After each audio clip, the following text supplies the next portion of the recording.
we have to tease apart this deep state and separate them. And the only way to do that is transparency. The American people have a right to know why their government makes decisions. And too much of it is done in secret. Too much of it is done in the name of national security. And what about the security of the Fourth Amendment? What about the security the Constitution offers we Americans to be free from illegal search and seizure? To say that you can't take our liberties away unless the court approves of a search. That's all gone now. The government can do this willy-nilly. I know they have. I went through the bill today, Tim, and it has all these exceptions and this whole structured program. That's all baloney. They run it. They use the opening and do it any way they want, and they can go after anyone they want.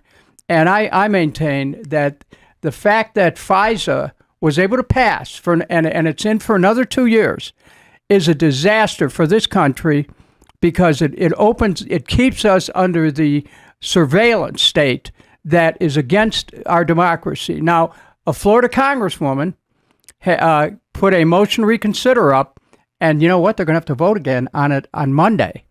And that'll be real interesting to see if people stay with their votes or whether they hear from their constituents who say, hey, we don't want the government spying. If you have to have a warrant to be able to reach into people's stuff. Yeah, what's the best way for people to contact their congressman right now? Well, call the House of Representatives.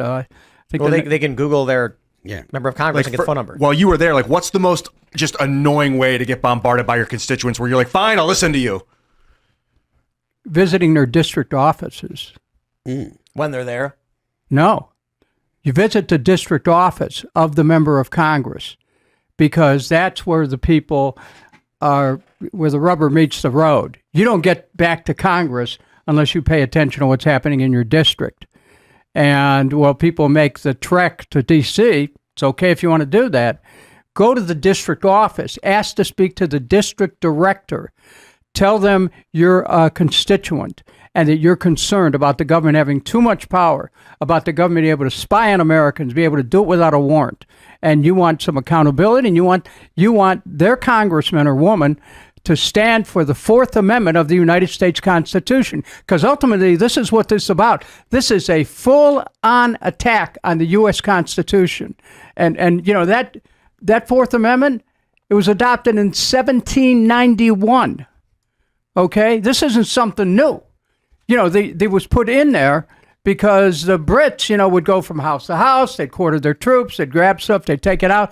No, we established the Bill of Rights to stop Americans from being beset by any type of government. And now the government, instead of serving the people, is attacking the people. And, if you read the Declaration of Independence and you look at the statement that Jefferson wrote, it was a recitation of all of the abuses of the government at that time. And then it was the government of King George.